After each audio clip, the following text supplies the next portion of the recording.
Excited about series win. Anytime you get a chance to win a series, that's always a goal. Cherry on top with a sweep if you're able to pull that off.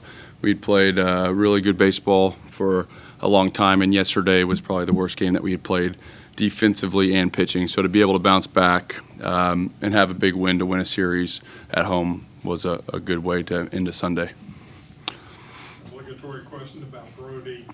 Toughness. I mean, and, everybody talks about it, but you can't demonstrate, I don't think, any higher level than that, can you? No, I was so proud of that guy. Like, proud dad moment.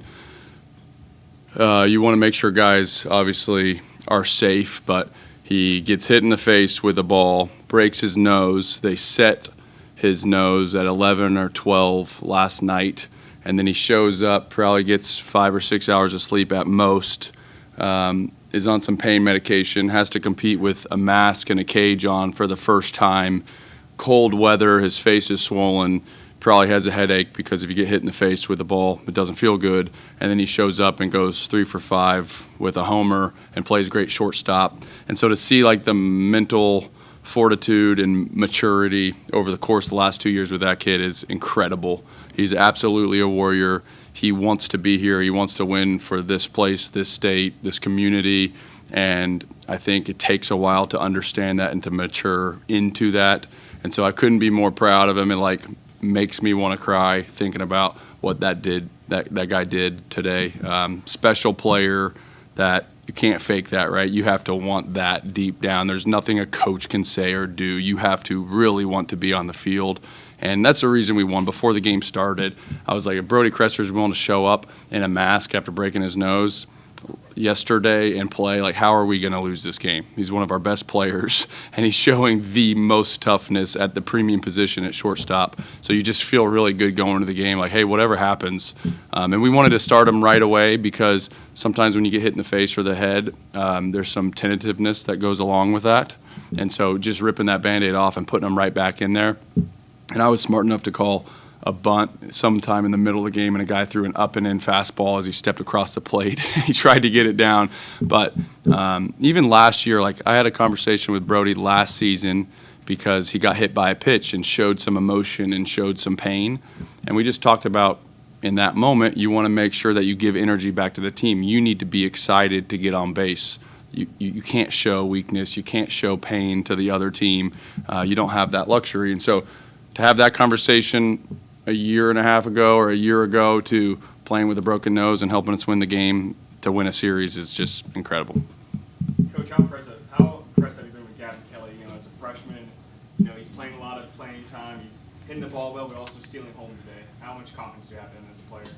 Ultimate confidence, elite offensive player, really good athlete, unique skill set. So catcher, outfielder, played shortstop in high school, very, very good hitter with speed and some developing power. So we're excited about him, bringing him along, so trying to get him as much experience as possible.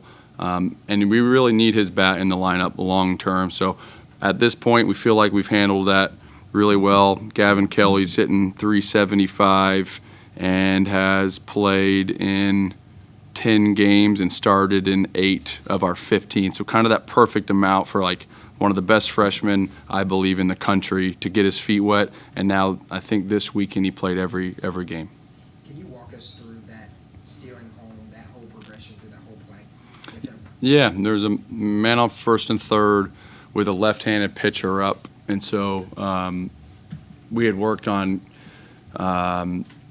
the man on third base, the base stealer, essentially stealing home and the runner at first, then taking off to second. So as a left-handed pitcher is looking at the runner at first base, it probably provides an additional few seconds of hesitation because the left-handed pitcher is looking at the runner at first base, wondering why he's running in his face. And as that hesitation happened, gave Kelly enough time to steal home. So eventually he thought that maybe there was an offensive play on and recalibrated and threw the ball home, but it was too late. You guys got spotted 3 runs early and immediately got it right back, 1, 2, 3 in the first inning. How important are Slogan, Brody, and Sam for you at the top of the order? Yeah, the coolest part about that, you want to talk about a toughness and winning a series. So you have Cresser in a face mask. Ben Lumsden got hit in BP in the eye. He hit the wall going back on a fly ball. Ball hit his sunglasses, cut him, so he got 5 or 6 stitches. I went in the training room, and he's bleeding all over his face. And then Sam White, not the same thing, but Sam White makes an error in the first inning, and so young dudes that there's a lot on the line trying to win a series, that can unravel you. But Sam's response to having an error in the first inning that potentially let in those runs in the top of the first was to hit a 3-run oppo tank to tie the game. So the cool thing about Sam White is whether he plays good or bad, it's never going to be because of a lackness of a lack of mental toughness or an aggression or a fearlessness. That guy is a very special player as well.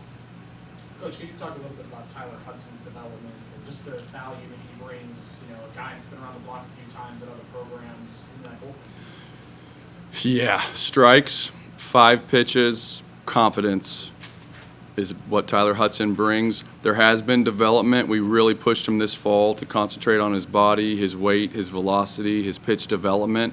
But every time that he's on the mound, he just attacks hitters with his best stuff. So there's always pitchers that will throw harder, have nastier stuff, have a better mix theoretically than Tyler Hudson, but he always ends up getting the ball at some point over the course of the week because the priority is going to be compete and strikes. And so we've been able to count on that in big moments.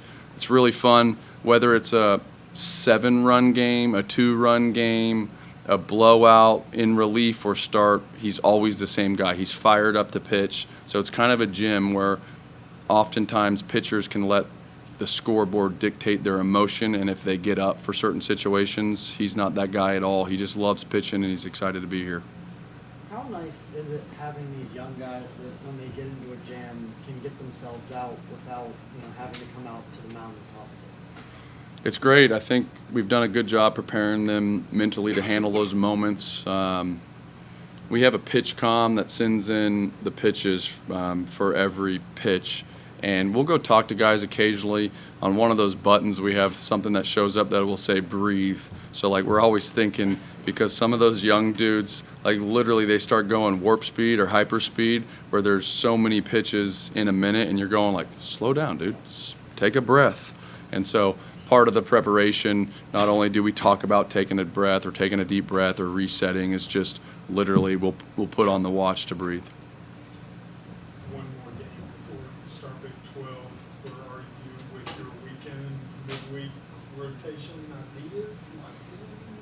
Yeah, nothing yet. Usually at the end of each weekend, you reset. So get in the office tomorrow, talk to Chris Riley and Justin Oney, and just see where's our usage at. And when you're in the middle of competing, you're putting in pitchers to try to win that moment. But I think you always have to then look back and reflect, because sometimes there's that recency bias where you're really excited about somebody's outing, but always reflecting on what's really happened this year. How has this guy done versus right versus left versus matchup? How many walks to strikeouts? How many innings? How many appearances? So after you reflect, then try to make an educated decision on what's ahead. But we don't have a Tuesday starter announced yet. Usually, in general, you like for that Tuesday starter, if you can start him and get him out of the game, they're usually a quality enough pitcher to then pitch on the weekends. Oftentimes, you don't run a Tuesday starter 6, 7, 8 innings because that would burn them for the weekend. We do have a lot of depth, so we don't know if we can kind of set a Tuesday starter and let him go, or if we want to do more of that mix and match bullpen kind of game on Tuesdays. You guys have had David start multiple games. I haven't had him work necessarily deep into games. Is that your guys' plan to kind of take baby steps with him as a starter? Yeah, we have. I think early on that was the plan, and then after his outing today, I told him, I need you to know that if you wanted to run the game today, you would have had it. It's just we didn't give him a great opportunity as a young guy. He's so mature and did a great job, but we make an error in the first inning, and then we misplay a fly ball in left field that led to those 3 runs. So his pitch count got really high.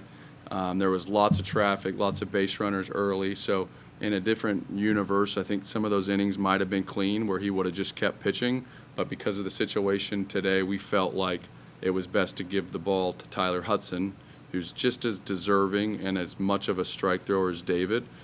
We just knew that David needed to pitch today, and as a freshman in a routine, getting him to clip off a couple innings is a bonus. And if he was really good and was pitching great, we would have left him in there longer.